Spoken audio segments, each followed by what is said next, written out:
Boa noite. Sejam todos muito bem-vindos a esta casa. É um privilégio ter todos vocês conosco nesta noite. Em certa ocasião, alguém perguntou a Galileu Galilei quantos anos ele tinha. Ao que ele respondeu, uns 8, 10 talvez. O que contradizia sua aparência, ele já de barbas brancas, e aí ele já foi se explicando também. Porque os anos que eu já vivi, eu já não os tenho mais. Os anos que eu ainda tenho são esses que me restam.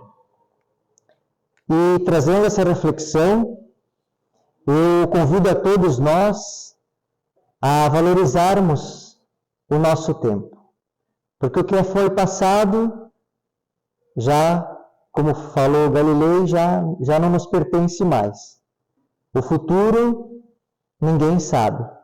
E o presente é o que nós temos de melhor. O nosso tempo presente.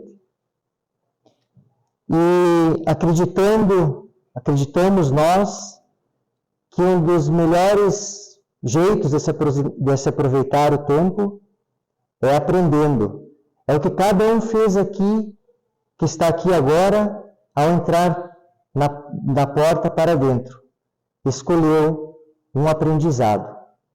Porque cada vez que escolhemos aprender, nós crescemos, nós nos melhoramos, e nos melhorando, nós conseguimos viver com mais serenidade, com mais calma, e com mais paz. E falando em paz, eu convido a todos agora que quiserem fechar os seus olhos para a oração, para a prece inicial. Querido Mestre Jesus, na Tua luz nós confiamos. O Teu amor é infinito e sentimos este amor a todo instante. Obrigado pela oportunidade que temos de estarmos aqui. Obrigado pela nossa vida, pela nossa saúde. Obrigado, Senhor, pelas pessoas que nos rodeiam. E obrigado por tudo que o Senhor nos dá a cada momento. Que assim seja.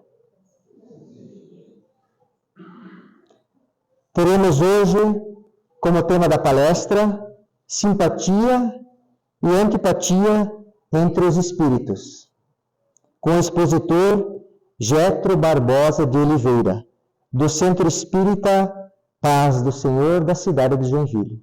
Então, passo a palavra, Getro, fique à vontade.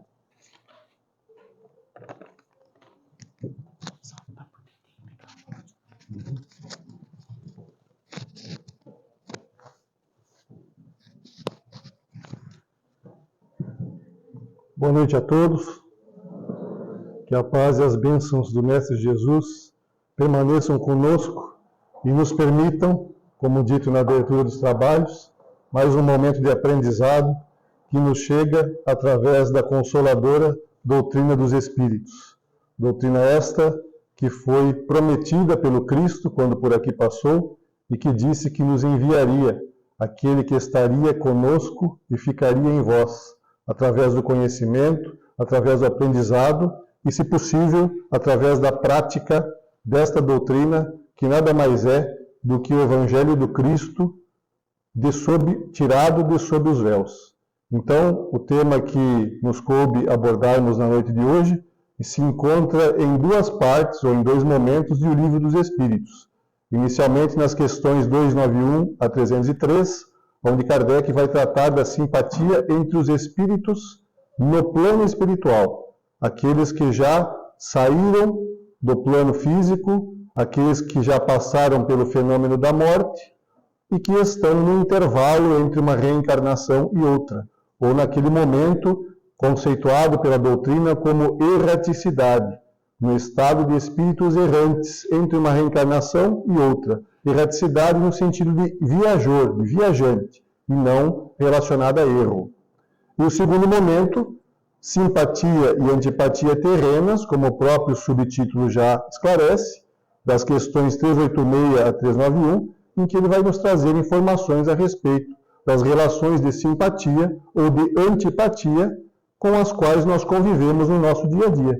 Pessoas com as quais simpatizamos mais, temos um afeto, temos um carinho diferente, e pessoas com as quais, às vezes até sem nunca termos conversado profundamente, sente-se uma energia de antipatia. É isto que é tratado nestas questões do Livro dos Espíritos, e como bem dito, o conhecimento precisa ser adquirido, e para ser adquirido é necessário que haja um esforço da nossa parte, não somente assistindo às palestras, não somente participando dos grupos de estudo, mas como nos diz Allan Kardec no Livro dos Médiuns, na terceira parte, fazendo um estudo sério, fazendo um estudo individual, chegando em casa, por exemplo, pegando o nosso Livro dos Espíritos e lendo essas questões, que alguma coisa dentre elas será trazida na nossa fala da noite de hoje. Mas antes de adentrarmos a essa temática, é importante que nós demos um passo atrás, antes das questões citadas, mais em específico na questão 204 do Livro dos Espíritos, onde Kardec, com muita propriedade, faz a seguinte indagação. Uma vez que temos tido muitas existências, a nossa parentela vai além da que a existência atual nos criou? Entendendo aqui que existências são as nossas reencarnações. A vida é uma só. A vida do Espírito inicia-se no momento da sua criação, na simplicidade e na ignorância, simplicidade no sentido de ser indivisível, na ignorância no sentido de não possuir conhecimento algum. Passamos pelos reinos que fazem parte do nosso processo evolutivo, reino mineral, reino vegetal, reino animal, e nos encontramos hoje no reino, conforme fala de Emmanuel, no reino huminal. E nessa nossa trajetória de lá até aqui, nós passamos por diversas existências, mas a vida é uma só. Então a pergunta de Kardec é exatamente referente a isso. Porque cultuava-se nessa época, como cultua-se em algumas situações e ideologias nos dias de hoje, a questão das antecedências, a questão das relações familiares, a questão da nobreza, tida como uma herança vinda de vários e vários antepassados. E Kardec vem, nesse sentido, trazer essa indagação, tentando entender como se dá esse processo. Uma vez que já tivemos várias existências, será que a nossa parentela, os nossos parentes, os nossos familiares, estão restritos a este núcleo familiar do qual somos constituintes nesta existência? E agora, nos dias de hoje, as famílias, nos diversos conceitos de família que existem, mas daquele grupo de espíritos que constitui um grupo de espíritos ligados por consanguinidade, do mesmo sangue, ou que se agregam e formam uma família pelos laços de afeto, pelos laços de carinho e pelos laços de amor. Então, nessa questão, Kardec faz essa indagação, e a resposta dos espíritos é a seguinte: não pode ser de outra forma. Ou seja, a nossa parentela vai muito além desta parentela física que temos na atual existência. Não pode ser de outra forma. A sucessão das existências corporais estabelece entre os espíritos ligações que remontam às vossas existências anteriores. Então, há ligações de existências anteriores que se manifestam e que continuam conosco na atual existência. Daí, muitas vezes, a simpatia que vem a existir entre vós e certos espíritos que vos parecem estranhos. Então, às vezes, temos o primeiro contato com alguém que não conhecemos ou que nos parece estranho e já de pronto nutrimos uma certa simpatia por aquela pessoa. Nos vem um sentimento bom em relação àquela pessoa. E às vezes não sabemos a explicação do porquê isto acontece. Acontece, em certas situações, por conta de laços fraternos desenvolvidos em outras existências. É uma regra isso? Não. Senão nós não faríamos amizade com mais ninguém, só com aqueles que já conhecemos. Não é uma regra, mas é uma possibilidade. É possível que aquela pessoa que eu tenho, por quem eu nutro um carinho, por quem eu nutro um afeto, uma amizade sincera mesmo, já tenha sido meu amigo, meu irmão, meu familiar, minha mãe, meu pai, meu cônjuge em outra existência. E por isto, relembrando esse sentimento, porque não lembramos dos fatos, felizmente, isso é uma benesse divina, o esquecimento do passado é uma benesse divina, para que nós venhamos a trafegar nesta existência sem os freios que o sentimento de culpa ou o sentimento de ressentimento pode trazer para a nossa atual existência e para o desenvolvimento dos nossos planejamentos. Porque se eu lembrasse que fulano ou ciclano me prejudicou em uma outra existência, talvez o ressentimento me impedisse de aceitá-lo como filho nesta.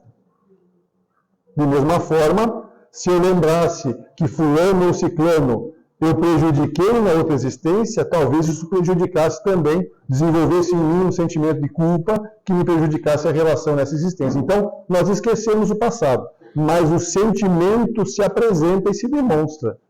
Neste caso, tratado aqui pela questão 204, na forma de amizade. Dizem os espíritos que no espaço, os espíritos formam grupos ou famílias, entrelaçados pela afeição, pela simpatia e pela semelhança das inclinações. Então, diferentemente das famílias aqui constituídas no plano físico, em que às vezes nós encontramos um familiar até consanguíneo, um irmão, uma irmã, a mãe ou o pai, em que há uma certa desavença, em que pensamos de formas diferentes, no mundo espiritual, as uniões se dão por semelhança de gostos, por semelhança de desejos, por semelhança de inclinações. Porque todos nós que aqui estamos hoje encarnados, viemos de algum lugar. Nenhum de nós encarnado que aqui estamos foi criado no momento que este corpo físico nasceu. Onde estávamos antes deste corpo físico nascer? Muitos gostariam de estar aqui, ó. Aliás, é um desejo de consumo de todo espírita habitar esta colônia espiritual conhecida como nosso lar. Lamento trazer a verdade, mas nem todos vieram daqui. Esta colônia espiritual, que na época de 1940, quando foi escrita a obra, contava com 1 milhão de habitantes, maior que a maior cidade do nosso estado, que é Joinville, que tem cerca de 700 mil, contava com 1 milhão de habitantes, tinha uma extensão territorial tamanha que André Luiz conta que, olhando pela janela do veículo que ele usava, que trafegava a uma altura de 4 a 5 metros do chão, ele não conseguia, na velocidade que o veículo andava, ver os detalhes da paisagem, que levava 1h e 40 minutos de uma ponta a outra. Então nós vamos ver a extensão desta colônia, que aqui está representada por essa figura que acredita-se que seja, porque não há certeza de que realmente é assim. Pelas narrativas andaluzes, chegou-se a esta figura, em que ela é uma colônia intercortada por várias avenidas que formam uma estrela de 5 pontas, e que tem lá no centro o prédio da governadoria.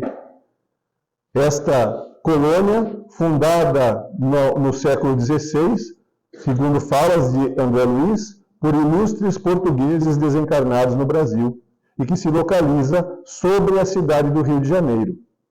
Então, é provável que nós que habitamos Santa Catarina tenhamos vindo de uma colônia aqui em São Bento, em cima de São Bento, ou em cima de Joinville, ou em cima de Rio Negrinho, ou em cima da cidade onde nós habitamos, por conta da proximidade, não necessariamente em nosso lar. E não quer isto dizer que esta é melhor do que as outras, nada disso. Nos diz Emmanuel no livro Pensamento e Vida que o nosso pensamento, que define o nosso nível evolutivo, em média, está todo no mesmo nível. Nos diz ainda que alguns pensadores emitem ondas acima desta média, mas mesmo estes que emitem ondas acima desta média não se afastam muito. Então, na generalidade do planeta Terra, não só do Brasil, nós estamos todos no mesmo nível. E vejam que passaram por aqui Francisco de Assis, passou por aqui Pedro, passou por aqui Paulo de Tarso, passou por aqui, levadas em conta as devidas proporções, Francisco Cândido Xavier, e Emmanuel diz que esses não eram muito longe da curva. Então, em média, estamos todos no mesmo nível. A mesma coisa acontece nas colônias do mundo espiritual. A Alvorada Nova, por exemplo, citada aqui, inclusive, no livro que dá início à série André Luiz. Aliás, série esta que traz uma outra etapa do conhecimento da doutrina espírita. Porque Kardec consolidou, embasou a doutrina. A doutrina, no dizer de Kardec, na introdução que consta em O Livro dos Espíritos, o Livro dos Espíritos contém a doutrina espírita.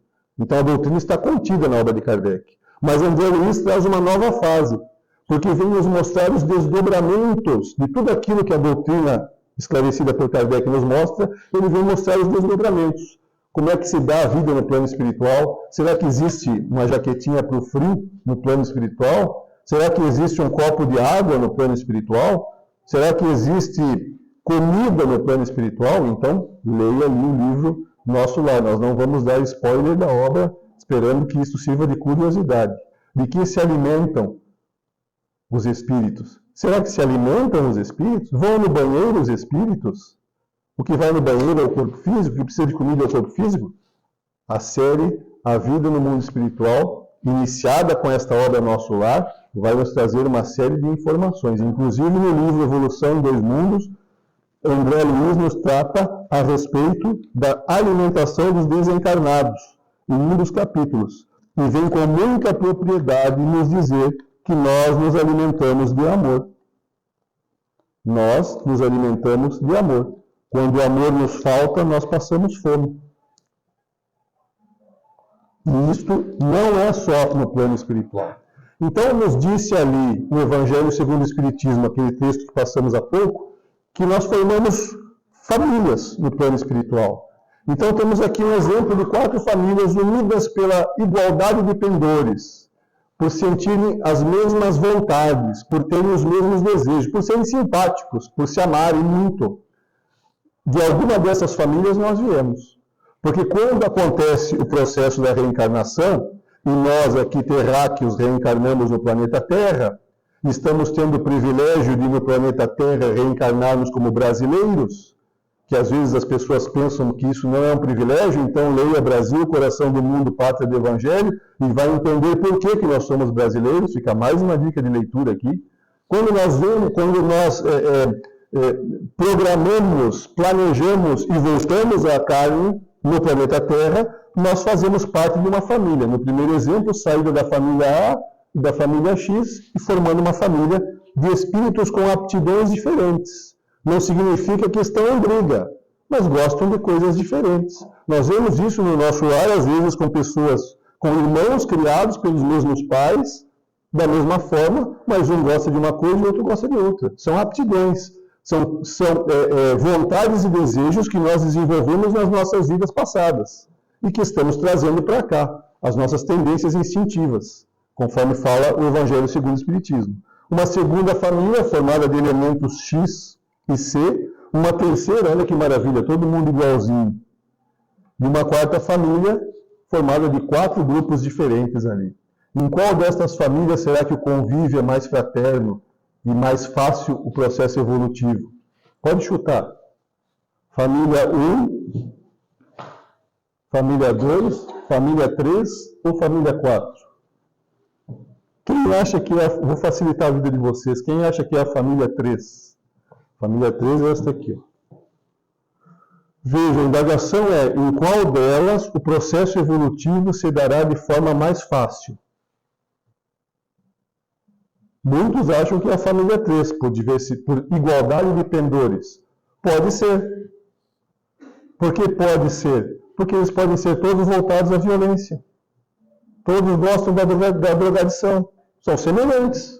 Têm os mesmos gostos, os mesmos pendores, mas gostam de coisas equivocadas. Portanto, não há como saber destas 4 famílias exemplificadas aqui no nosso desenho quem evolui mais rápido ou quem é melhor do que quem. Em média, somos todos iguais. Se estamos os 4 grupos familiares reencarnados no planeta Terra, que é um mundo de segunda categoria, passando ali para o mundo de regeneração, mas ainda no mundo de provas e expiações, onde a violência é forte, são espíritos violentos. Se estamos reencarnados no mundo violento, não é porque somos anjos em missão, porque senão teria muito anjo em missão aqui, né? Somos espíritos violentos. Às vezes não transformamos a nossa violência íntima em atos. porque as regras sociais nos impedem. Mas quando estamos libertos do corpo físico, naquele período entre a hora que eu vou dormir e a hora que eu vou levantar no outro dia, eu faço o que eu quero.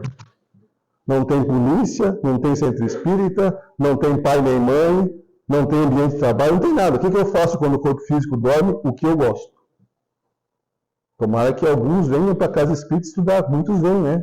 Mas nem todos. Nem todos nós viemos para a casa espírita estudar à noite. Não nos iludamos. Fazemos o que gostamos. Porque as regras sociais não existem, as leis humanas não existem. Qual é a única lei que vinge a nossa existência quando estamos no plano espiritual? A consciência de cada um. A moralidade que eu já conquistei.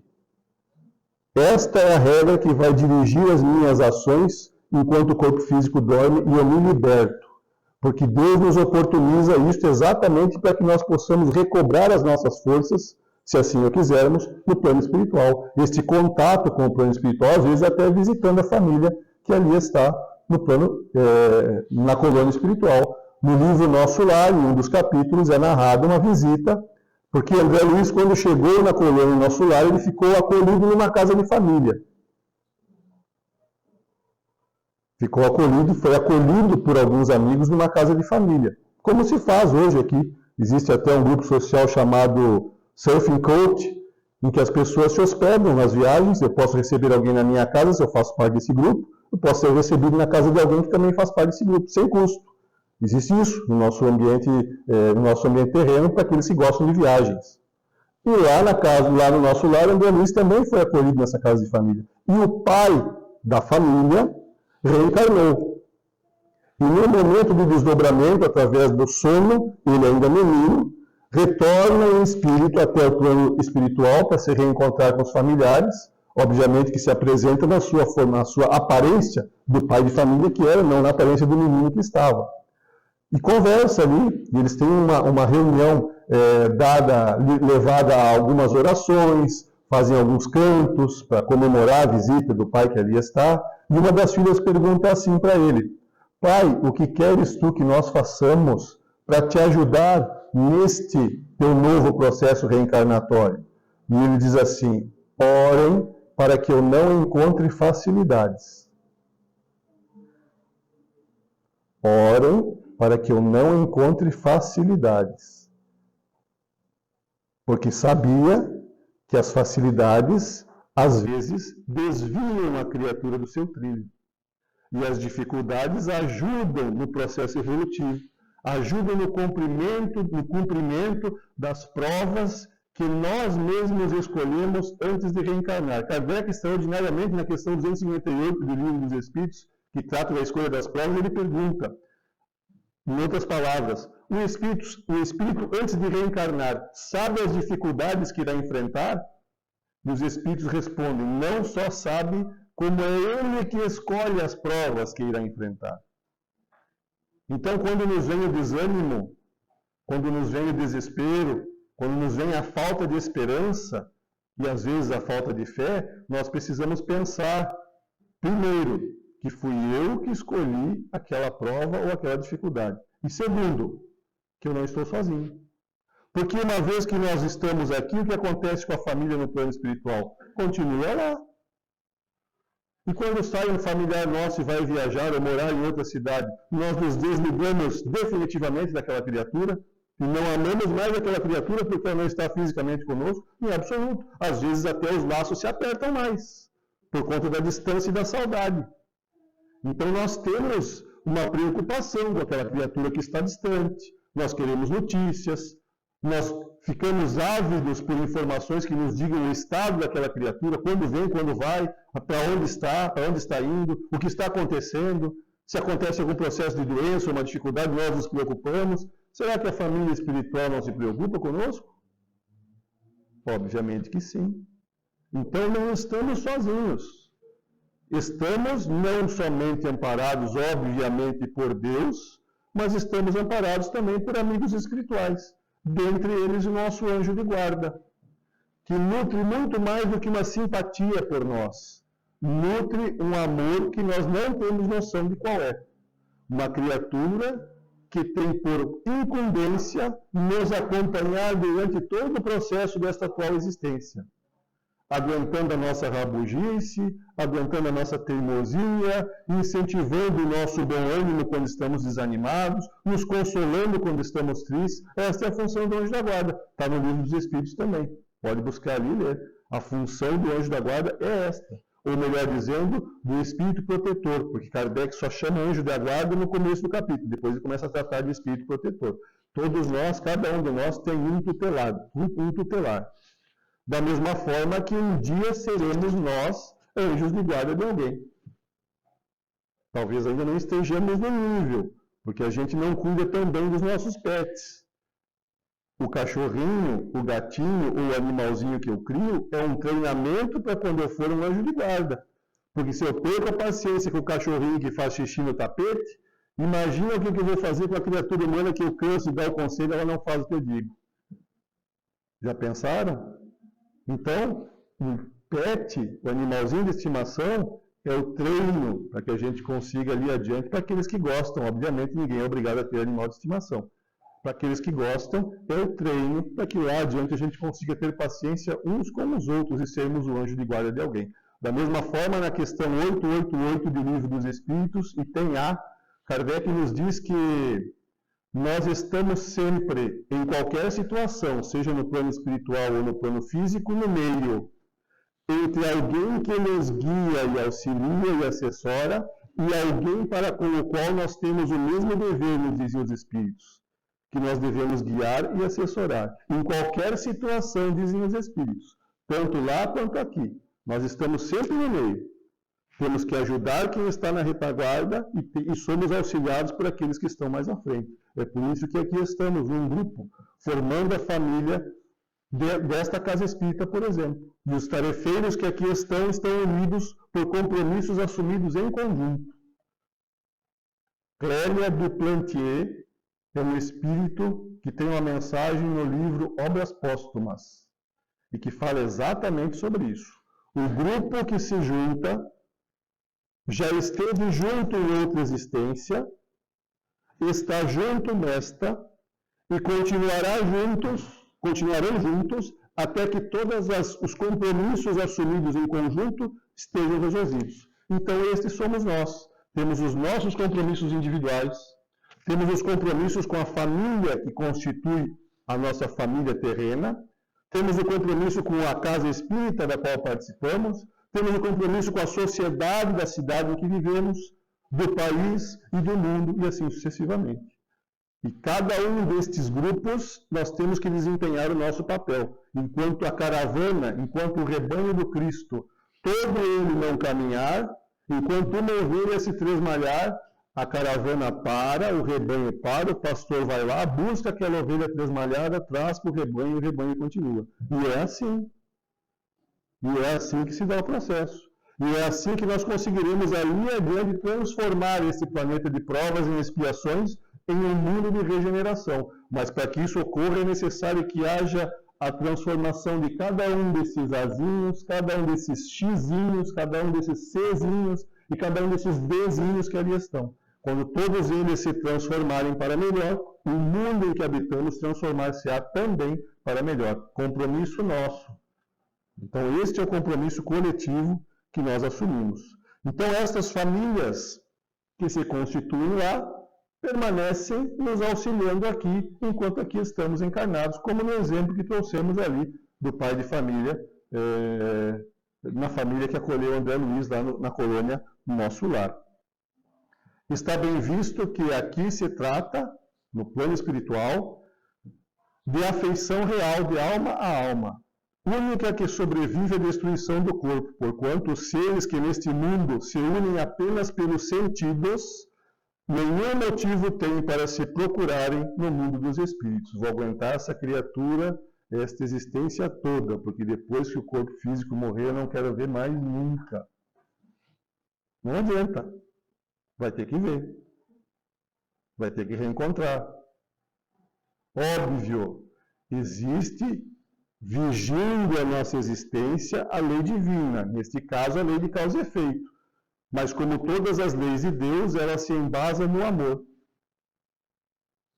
se embasa no amor, na misericórdia divina, que nos permite que nós tenhamos o nosso tempo. E na medida que estamos preparados para os enfrentamentos, a oportunidade se apresenta. Então, quando a oportunidade se apresenta, é porque nós estamos preparados. Já temos todas as ferramentas. Lá no mesmo item, no mesmo capítulo que trata da escolha das provas, quando nos dizem os Espíritos que nós escolhemos, também nos dizem que são analisadas todas as possibilidades de vitória. Se todos os recursos eu possuo para realmente sair vitorioso daquela prova ou daquela expiação. Porque tem uma diferença entre prova e expiação. Mas isso é motivo para uma outra conversa. Então, para que eu consiga sair vitorioso da prova ou da expiação, os projetistas, os organizadores, os planejadores do nosso processo reencarnatório, que nos auxiliaram no nosso planejamento, analisam. Então, de repente, eles dizem assim, você vai ter algumas dificuldades, mas para te auxiliar, você vai ter contato com a doutrina espírita.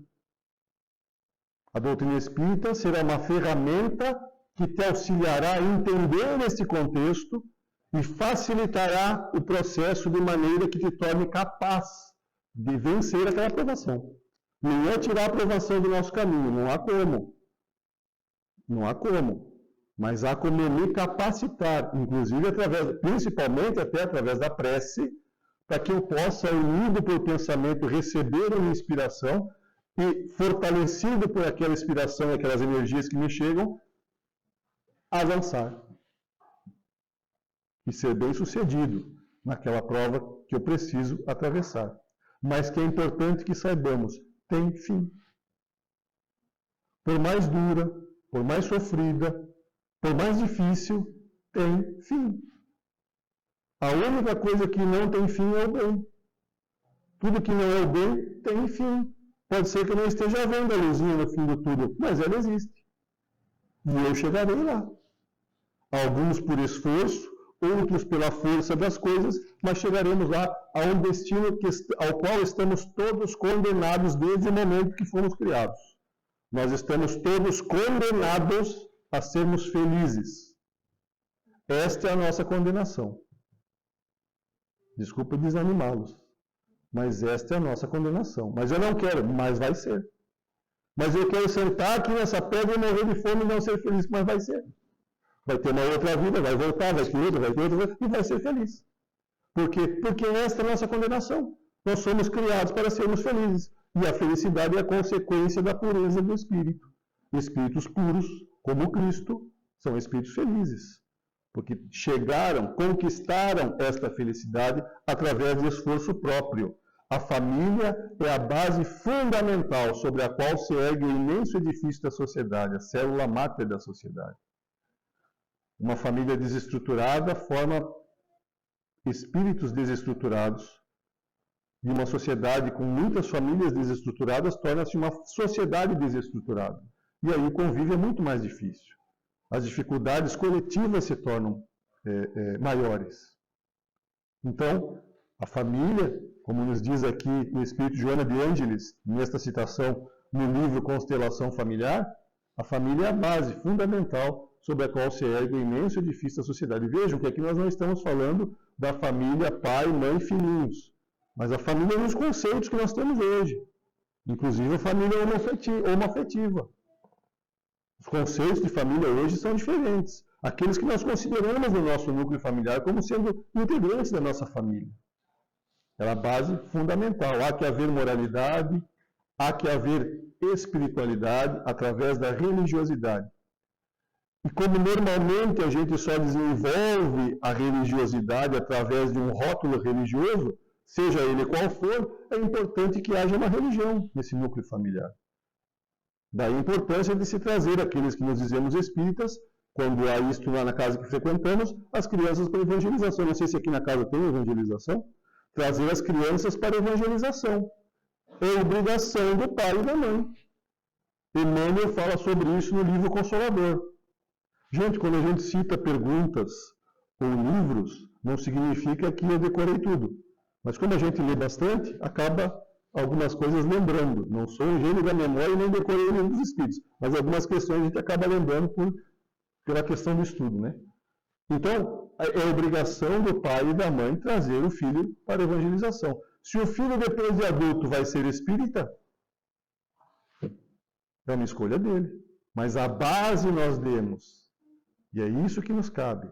Porque a religiosidade precisa se desenvolver na criatura. Seja nesta escola religiosa ou naquela escola religiosa. Nós aqui estamos como última oportunidade, porque não fomos cristãos corretos lá na época do Cristo, precisamos da doutrina espírita. Talvez se tivéssemos sido seguidores dele naquela época, não precisássemos mais. Mas hoje precisamos. Infelizmente, Deus nos trouxe ou nos permitiu este contato, este instrumento extraordinário, que nos permite, às vezes, não desistirmos de um emprego, que nos permite, às vezes, não desistirmos de pessoas, porque temos esta noção, às vezes até a gente quer desistir, né? Porque eu tento ser paciente, mas a pessoa não ajuda. E aí eu quero desistir daquela pessoa, mas não devo. Um esforçozinho, às vezes, resolve, uma conversa, um diálogo. Vejam que até o Cristo passou por isso. Me perdoe o tamanho da letra, mas eu vou ler aqui o que está escrito. E tendo vindo para casa, reuniu-se aí tão grande multidão de gente, gostaria que prestassem bem atenção na fala do evangelista João. Perdão, do evangelista Marcos. E tendo vindo para casa, reuniu-se aí tão grande multidão de gente que eles nem sequer podiam fazer uma refeição. Estava cheia a casa. Sabendo disso, vieram seus parentes para se apoderarem dele, pois diziam que perdera o espírito. Estão falando de Cristo, tá, gente? Entretanto, tendo vindo sua mãe e seus irmãos, e conservando-se do lado de fora, porque a casa estava cheia, não dava para eles entrarem, mandaram chamá-lo. Vai lá e chama ele lá para nós. Ora, o povo se assentaram em torno dele, e lhe disseram, tua mãe e teus irmãos estão lá fora e te chamam. Disseram para o Cristo. E ele lhes responde, quem é minha mãe e quem são meus irmãos? E perpassando o olhar pelos que estavam assentados ao seu redor, disse, eis aqui minha mãe e meus irmãos. Pois todo aquele que faz a vontade de Deus, esse é meu irmão, minha irmã e minha mãe. Então, às vezes, por falta de entendimento do contexto e por levarmos a palavra ou a letra, ou não tirarmos o espírito da letra, nós podemos ter a falsa impressão de que o Cristo estava renegando a mãe aqui. Não se trata disso, em absoluto. No entanto, nós estamos vendo uma situação em que ele estava na casa de alguém, pregando, e veio a família e disse assim, manda ele vir para casa que ele está fazendo a gente passar vergonha aí. Está falando esse monte de bobagens, envergonhando a família. Perderam o espírito. Perderam o espírito e envergonhou, ficou lelé. Os irmãos e a mãe do Cristo, querendo pegar ele pelo braço e levar para casa, porque ele estava fazendo eles passarem vergonha. E aí o Cristo, que não perdia a oportunidade, vejam que os enfrentamentos familiares também se deram na família do Cristo. Será que nós que estamos anos-luz de distância desse espírito, somos privilegiados de não termos enfrentamentos familiares na nossa vidinha cotidiana? Óbvio que temos. Mas ele aproveita, como aproveitava todas as oportunidades, para trazer um ensinamento. Então, o que ele está dizendo aqui, que existe a família ligada pelos sentimentos e existe a família consanguínea. É por isso que ele aborda esta situação, dizendo que aquele que faz a vontade de Deus, esse é meu irmão, minha irmã e minha mãe. Não renegando a família consanguínea. Que os irmãos não seguiram os seus ensinamentos, nem se tornaram seus apóstolos ou seus discípulos. Mas mostrando que esse sentimento de família vai muito além disso, e os verdadeiros laços de família acontecem pela simpatia e pela comunhão de ideias.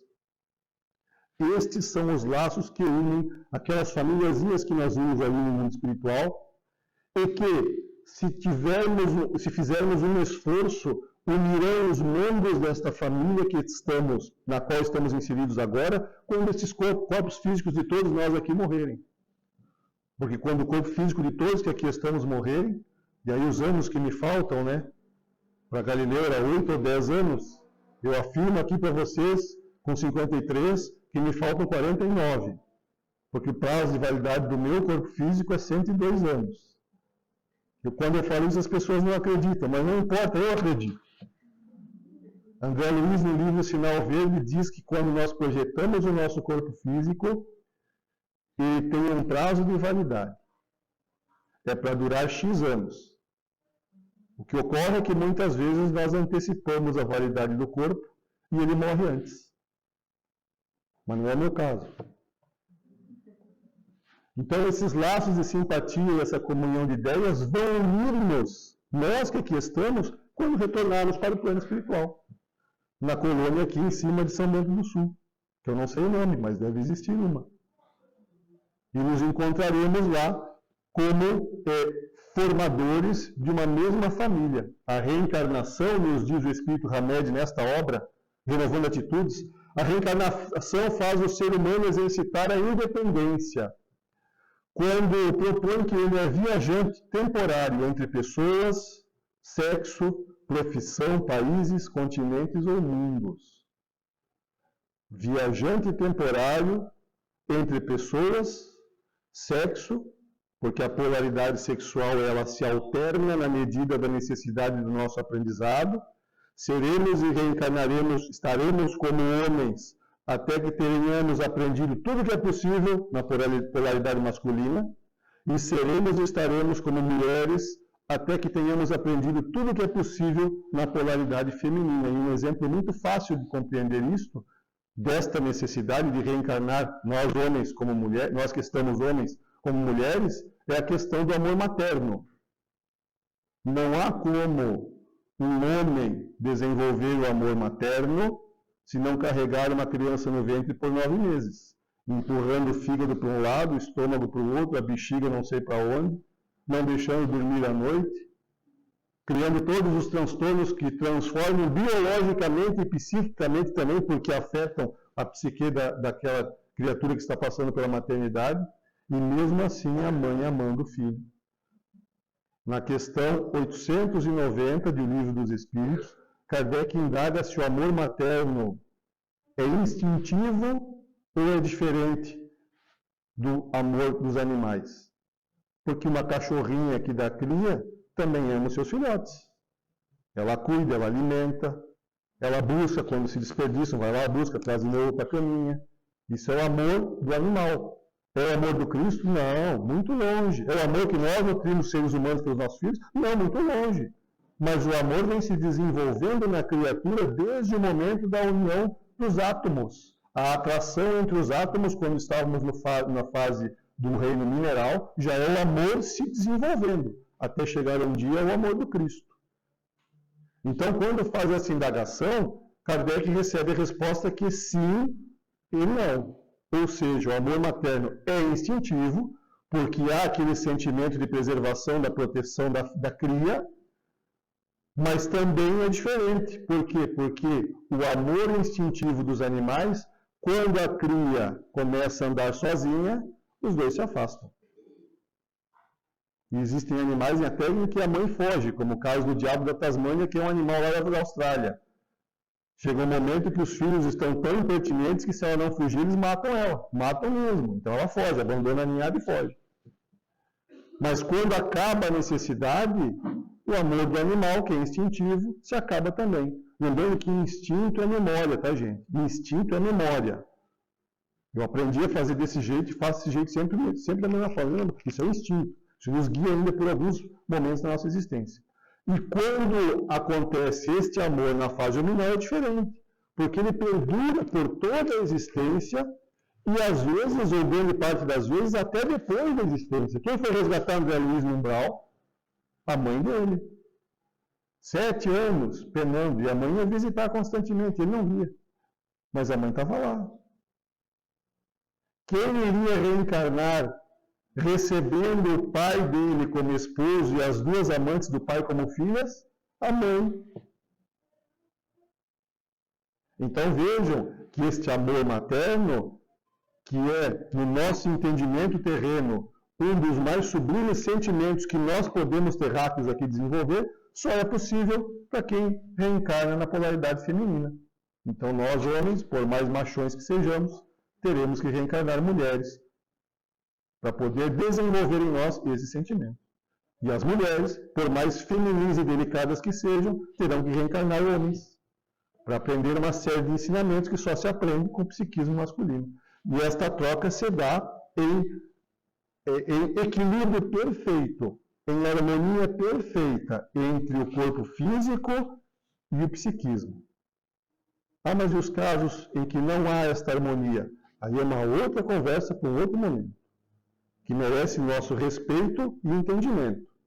Mas nesses casos em que estamos falando aqui, esta troca de polaridade se dá em equilíbrio e harmonia perfeita. O espírito reencarna numa polaridade, sente-se perfeitamente normal. Reencarna na outra polaridade, sente-se e age perfeitamente normal nas duas polaridades, tanto como homem como mulher. A questão do desequilíbrio que existe, voltamos a dizer, precisa um outro nível de entendimento. Não é desse tema que estamos tratando aqui. Então, viajamos entre sexo, profissão, países e continentes. Por quantos anos tem o Brasil, já encaminhando para a nossa finalização? Quantos anos tem o Brasil? Não precisa acertar na íntegra. Não sabem? Aqui em São Bento não sabem quantos anos tem o Brasil? Quantos?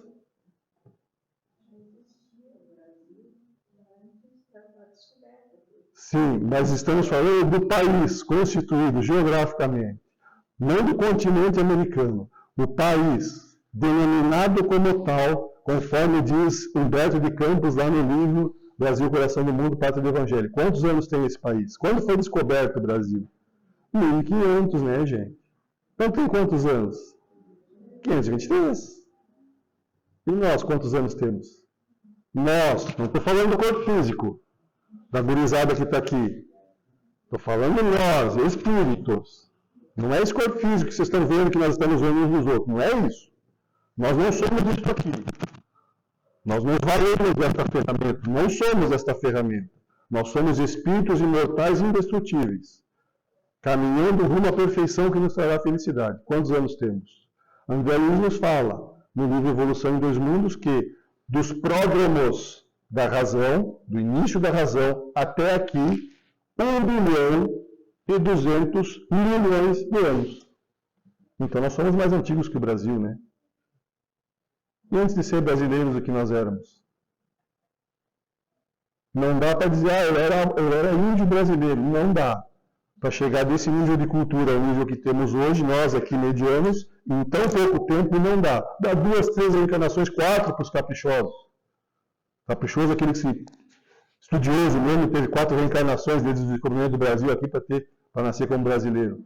Talvez estejamos na nossa primeira, na segunda, talvez na terceira reencarnação como brasileiros, e éramos o que antes? Alguma coisa lá do velho mundo, porque a América do Norte também foi descoberta há pouco. Alemães, gregos, austríacos, belgas, chineses, japoneses, alguma coisa lá a gente era. Então somos viajantes entre países, continentes ou mundos. Por quê? Porque aqui também habitaram e habitam criaturas de outros mundos. Na formação do nosso planeta, vieram para cá, lá no livro A Caminho da Luz, Emmanuel nos traz essa informação, vieram para cá criaturas vindas de um mundo evoluído muito mais do que o nosso, os exilados de Capela, e formaram o povo egípcio, o povo ariano, e aí Emmanuel desdobra os povos formados por aqueles espíritos que, segundo ele, já voltaram para lá. Fizeram a sua lição, nos ajudaram aqui, deixaram ensinamentos que até hoje a gente não entende, como é que foi feito as pirâmides, por exemplo, até hoje a gente não entende como é que foi feito aquilo. Mas eles fizeram. E já voltaram para o seu planeta, ou para o mundo que habitavam. Então somos viajantes entre mundos também. O amor, no ambiente em que vive, está ainda. Qual planta milagrosa em tempo de desabrochar? Sofre a inquietação do ciúme, da cobiça, do egoísmo, da dor. Não sabe dar sem receber. Não consegue ajudar sem reclamar. Estes somos nós, no nosso nível evolutivo. Porque quando eu faço aniversário e a criatura não me manda uma mensagenzinha no WhatsApp, eu termino a minha amizade. E se eu postar a fotinha da festa no Instagram e ela não curtir, piorou. Esses somos nós. Mas nós amamos Nós amamos, é a pergunta. Sem a menor sombra de dúvidas. Sem a menor sombra de dúvidas. Nós amamos. Mas a gente ama como Cristo? Não. Não, aí não. Mas isto aqui já é o nosso amorzinho se desabrochando, se desenvolvendo, e o do Cristo também começou assim. O Cristo não foi criado perfeito, foi criado simples e ignorante. Dizem os Espíritos que escolheu sempre o caminho reto e por isso progrediu com celeridade, até tornar-se o Espírito puro que já era na formação do planeta, 4,5 bilhões de anos atrás já era o Cristo. Então, há 2.000 anos, quando ele se apresentou aqui, já estava muito à frente disso tudo, né? Nós estamos agora começando a desenvolver em nós esse amorzinho egoísta, esse amorzinho ciumento, esse amorzinho de cobiça, esse amorzinho que sofre, esse amorzinho que se ressente, mas que é o nosso amor. É o sentimento que precisamos, desculpe quem vai assistir o vídeo que eu bati no microfone aqui, é o sentimento que precisamos fazer florescer em nós. Então, quando nos vem um impulso de bondade, não peguemos um tesourão de corta-grama e corta o brotinho de bondade que vem quando aquela criatura que não me mandou o meu recadinho no meu aniversário no WhatsApp, e eu tenho vontade de, no dia do aniversário dela, ir na casa dela e abraçá-la. Mas aí eu lembro de que ela não me mandou o recadinho e não vou. Cortei o brotinho de bondade que estava nascendo. Podia ter ido, perdi um abraço. E diz até uma música, né? Que o melhor lugar do mundo é dentro de um abraço. Porque os amigos se abraçam. O dedo no rosto todo mundo dá um no outro. Mas a amizade envolve o abraço. E a amizade é uma demonstração do amor que se inicia, pelo menos, se inicia, sendo redundante, com a preocupação. Aquela pessoa não veio na palestra hoje. O que será que aconteceu? Depois essa preocupação se torna um afeto. Aí eu ligo para a pessoa. Aconteceu alguma coisa? Posso te ajudar? Até que essa preocupação se torne uma amizade. E depois essa amizade se torna um sentimento de amor fraterno. Então é um processo. Mas quando nós podamos o brotinho, nós acabamos deixando de regar esta árvore que se tornará frondosa e se transformará no amor que o Cristo sente por nós. Que possa Ele nos iluminar as mentes, que possa Ele nos arrefecer as forças negativas do nosso coração, amolecer o nosso orgulho e nos permitir que, diante desse ensinamento extraordinário que a doutrina espírita nos traz, nós possamos desenvolver o amor a cada dia dentro de nós, no limite das nossas possibilidades. Mas existe esta possibilidade. Muito obrigado pela atenção de todos. Que a paz e as bênçãos do Mestre Jesus permaneçam com todos nós.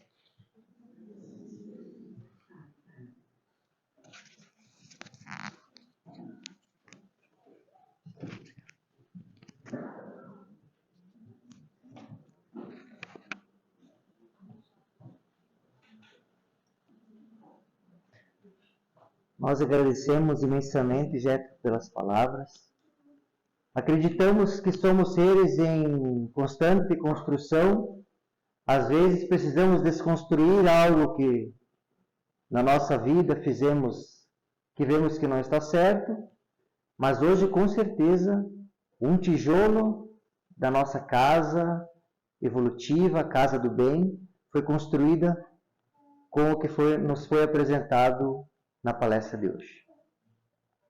Passaremos agora, então, ao passe, que será coletivo, tá? Então, faremos aqui a oração à Bezerra de Menezes e já faremos a prece final, desejando a todos uma boa noite, ao Gétro uma boa viagem para Joinville. Então, vamos lá. Quem quiser também fechar os seus olhos, então. Oração à Bezerra de Menezes. Nós te rogamos, Pai de infinita bondade e justiça, as graças de Jesus Cristo através de Bezerra de Menezes e suas legiões de companheiros, que eles nos assistam, Senhor, consolando os aflitos, curando aqueles que se tornem merecedores, confortando aqueles que tiverem suas provas e expiações a passar, esclarecendo os que desejarem conhecer e assistindo a todos quantos apelem ao teu infinito amor. Jesus, divino portador da graça e da verdade, estende as tuas mãos dadivosas em socorro daqueles que te reconhecem o despenseiro fiel e prudente. Faze o divino modelo através de tuas legiões consoladoras, de teus santos espíritos, a fim de que a fé se eleve, a esperança aumente, a bondade se expanda e o amor triunfe sobre todas as coisas. Bezerra de Menezes, apóstolo do bem e da paz, amigo dos humildes e dos enfermos, movimenta a tua falange de amigos em benefício daqueles que sofrem, sejam males físicos ou espirituais.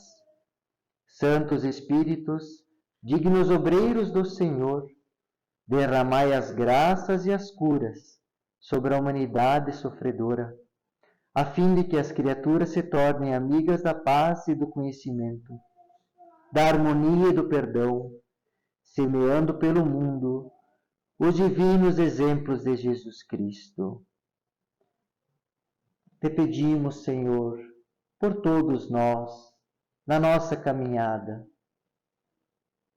para que todo dia possamos aproveitar algo de bom para seguirmos a nossa vida.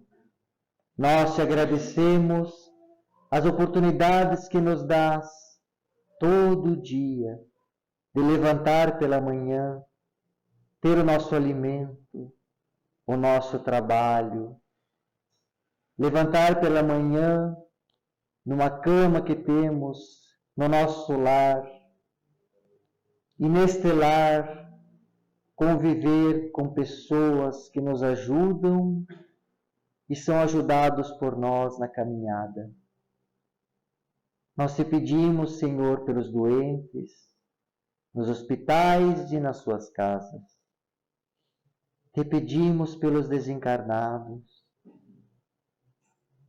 pelos seus familiares, que chorem, mas que esse choro seja de saudade, cheio de esperança no reencontro, e não um choro de revolta. Te pedimos também pelos irmãos que se suicidaram, para que sejam amparados pela legião dos servos de Maria. E te agradecemos, Senhor, por tudo que nos dás a cada instante. Que assim seja.